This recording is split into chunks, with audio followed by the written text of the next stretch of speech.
Bismillahirrahmanirrahim. Assalamualaikum warahmatullahi ta'ala wabarakatuh. Alhamdulillahi rabbil alamin. Wa sallallahu ala sayyidina Muhammadin wa ala alihi wa sahbihi wasallam, amma ba'du. Indonesia memiliki media darling baru. Orang Sunda semuanya sudah pada tahu, namanya Kang Deddy Mulyadi. Malah saya baru tahu tuh kemarin, Wakil Bupati Garut, Ibu Putri itu kalau tidak salah ya, beliau itu katanya calon mantunya Kang Deddy Mulyadi juga.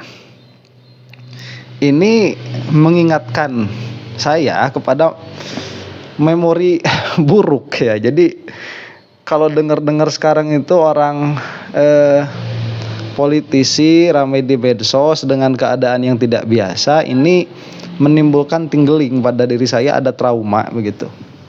Trauma siapa? Ya trauma Mulyono yang sudah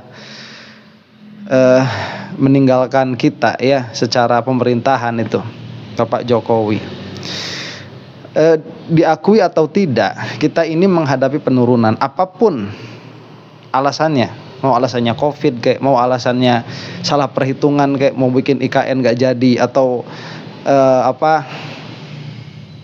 ekonomi global kayak, apapun alasannya, kita ini sebagai sebuah bangsa, dilihat dari segi ekonomi saja kita mengalami penurunan. Jangan dilihat dari segi moral kita naik, enggak ya, turun juga. Indeks kebahagiaan mungkin saya lihat ya turun juga. Banyak middle class yang disebut golongan bourgeois itu ya, orang-orang bourgeois yang mana mereka itu dulu hidup nyaman tapi sekarang harus ya agak susah mau beli baju lebaran dan lain sebagainya. Ini penurunan ya, pekerjaan sulit, PHK di mana-mana dan lain sebagainya.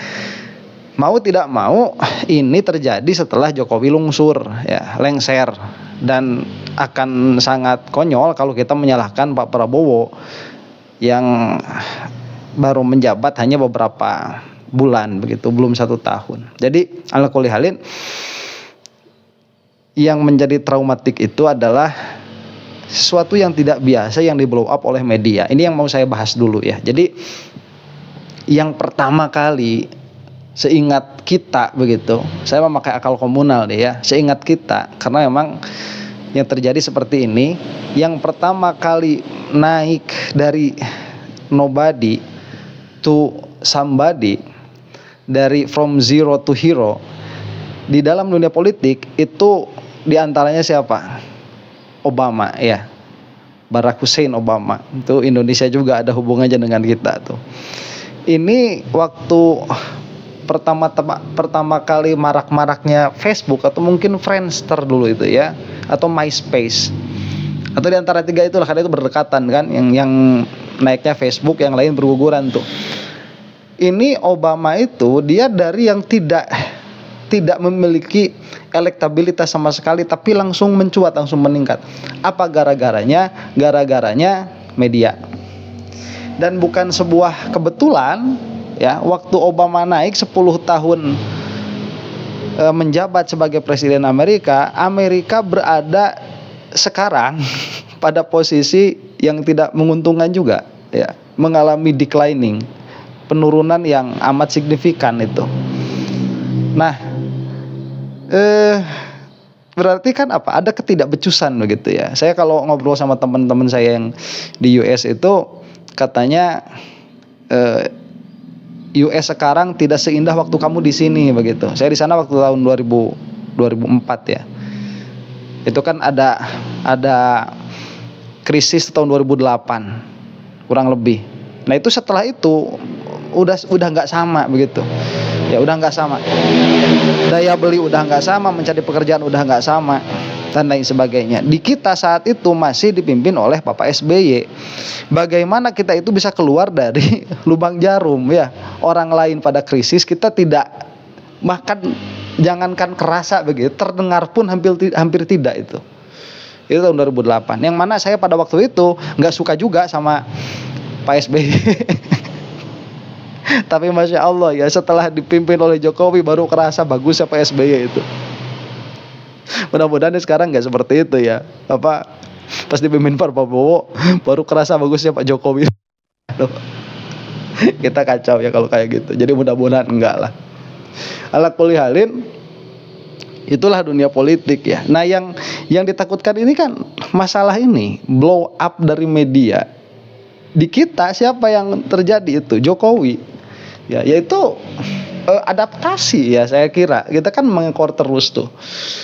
Jokowi itu masuk from nobody to somebody, from zero to hero.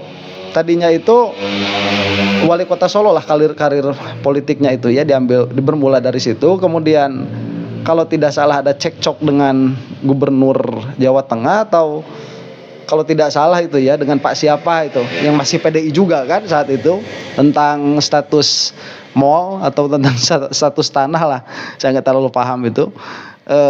Cekcok di situ, kemudian naiklah nama Jokowi, kemudian punya brand mobil SMK yang sampai sekarang nggak tahu kemana pabriknya. Ya jangankan produknya, pabriknya juga nggak tahu di mana. Kemudian jadi gubernur di Jakarta, ya kemudian langsung naik jadi presiden. Itu kan cepat sekali ya. Gara-gara apa? Media. Nah, sekarang kita nih punya media darling baru. Siapa? Ya ini Pak Deddy Mulyadi. Ya, Kang Deddy Mulyadi lah kita sebut ya, sama-sama orang Sunda ya. Dan ada satu lagi tuh siapa yang cepet banget tuh, jenderal siapa itu yang ajudannya Prabowo, yang masih muda itu kan. Wah, itu juga media darling juga tuh. Kegiatannya sedikit aja ya, nyingkirin orang begitu. Tatapan mata loh, kalau tatapan mata itu udah jadi berita, itu sesuatu yang mengkhawatirkan. Ini something else. Ini ada sesuatu yang lain. Nah, saya tidak melihat itu. Jadi yang blow up yang tadi ya, yang siapa yang jenderal itu, saya nggak tahu namanya siapa, lupa. Cuman ada lah di circle-nya Pak Prabowo itu. Sehingga ini ada orang tuh ya baru naik, udah main-main mau naik udah mikirin pemilu berikutnya. 2000 berapa berarti? 2029 ya. Udah main-main masuk ke situ. Anies Baswedan mulai ITB masuk kemarin ya, khutbah di ceramah lah kita katakan. Khutbah itu kalau dalam bahasa Arab ya ceramah, khotib itu kan. Ceramah di ITB, ceramah di UGM, udah suntal-sentil masalah politik. Padahal di masjid itu ya banyak anak abah nggak terima. Yaudah nanti kita bahas lagi. Ada yang protes, Ustaz, banyak nanti kita bahas. Soalnya kalau lagi ngomong kayak gini banyak yang masuk juga begitu. Kemudian Anies tuh kemarin udah mulai masuk lagi. Ini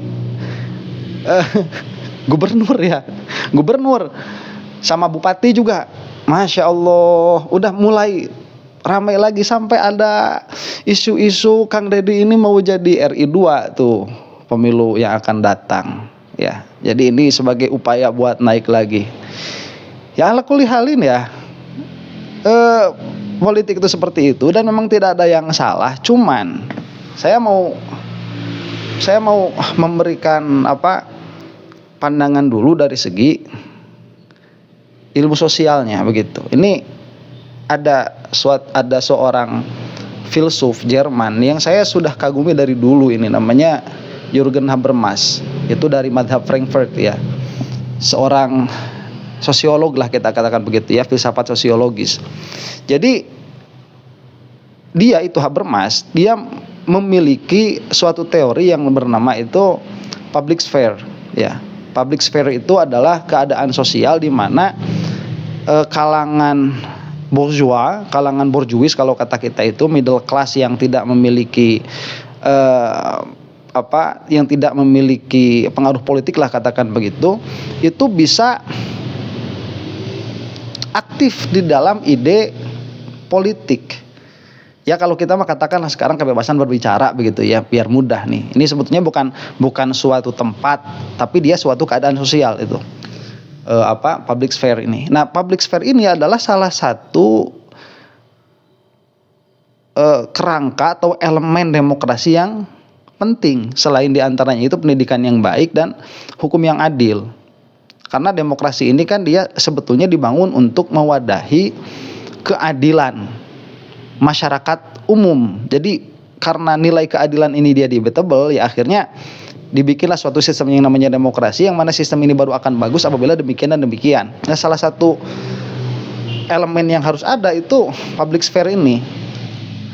Keadaan di mana orang itu bisa mengemukakan pendapat politiknya dengan baik begitu, tanpa tekanan dan lain sebagainya. Nah, public sphere ini baru akan bisa jadi satu elemen demokrasi yang baik apabila dia itu memiliki media.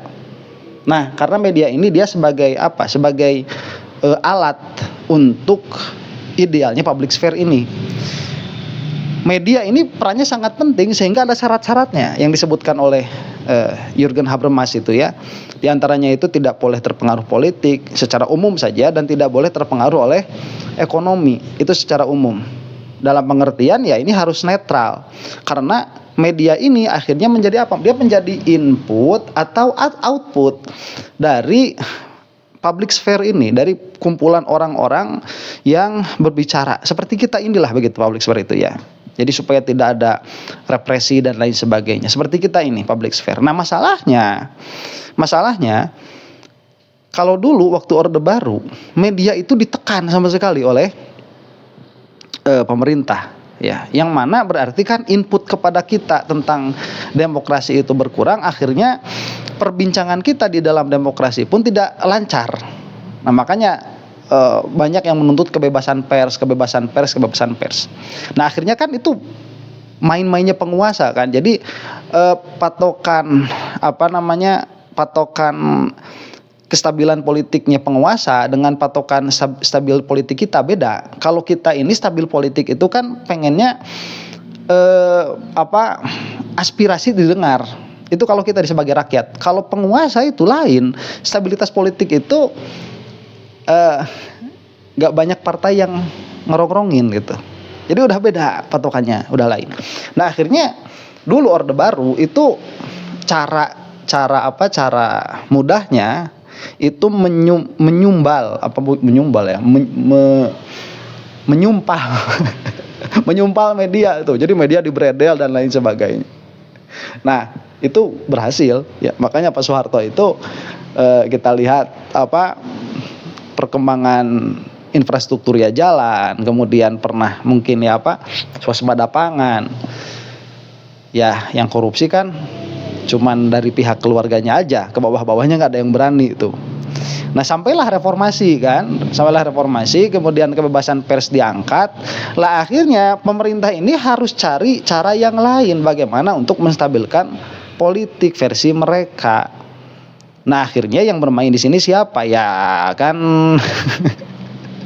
kalau politikus itu politik, kalau dia ya yang lihat sekarang kan di belakangnya banyak juga orang-orang yang bermain. Kalau nggak ada dana kan nggak bisa main. Berarti di belakang politisi ada donor, ada penyangga dana. Ada penyangga dana ini akhirnya yang mengatur stabilitas politik. Dan kebetulan banyak orang punya media di situ.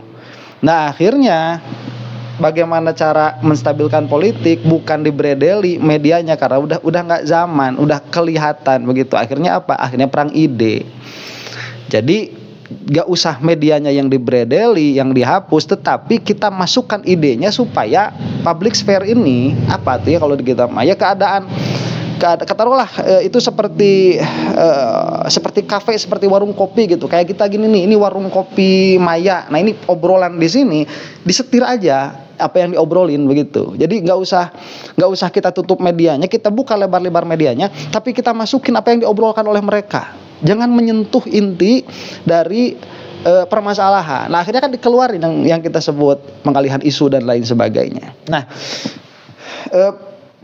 masuk ke Kang Deddy Mulyadi, ini apa? Ini bahayanya kalau dilihat dari segi media. Kang Deddy ini YouTuber juga dan punya followers 5 juta lebih begitu. Ini masalah untuk demokrasi. Nggak masalah untuk Kang Deddy Mulyadi, nggak masalah. Untuk demokrasi ini masalah. Kenapa? Karena untuk pertama kalinya terjadi seorang pemimpin, dia juga seorang pemilik media yang influencing begitu, yang punya influence sangat influential, yang sangat punya pengaruh. Itu kalau nonton videonya Kang Deddy itu yang kemarin tuh hampir 1 juta satu hari. Ini kayak udah kayak Mr. Beast 2 aja. Padahal Indonesia doang begitu. 1 juta sehari. Ini luar biasa untuk patokan media, ini luar biasa. Dan ini bisa terjadi apa? Ya memang nanti medianya normal, nggak masalah begitu ya. Tetapi output atau input yang diobrolkan oleh orang-orang ini akhirnya bisa dikontrol begitu. Ini bahayanya. Jadi ala kulli halin biar cepat dulu ya. Biar cepat dulu nih. Kang Deddy ini jangan sampai menjadikan kita itu terulang kasus Mulyono ya. Besar karena media, dan kalau kita lihat kan kemarin Kang Deddy itu sangat bombastis kan, naik kap mobilnya Pak Prabowo, kemudian sekarang kan marah-marahin staf di depan media begitu dan lain sebagainya. Ini kan bombastis ya. Ini bombastis. Ya, itu kan sudah gayanya ya. Terlepas dari semua itu, ini menjadi suatu hal yang mengasihkan. Nah, ini sampai sini dulu ya. Kalau ada yang mau lanjut, tolong komentar di bawah. Kalau misalkan kira-kira ada manfaat, nanti saya lanjut. Kalau enggak ya saya stop ngobrolin hal ini dengan gaya seperti ini sampai di sini saja. Wallahu taala alam bisawab. Assalamualaikum warahmatullahi taala wabarakatuh.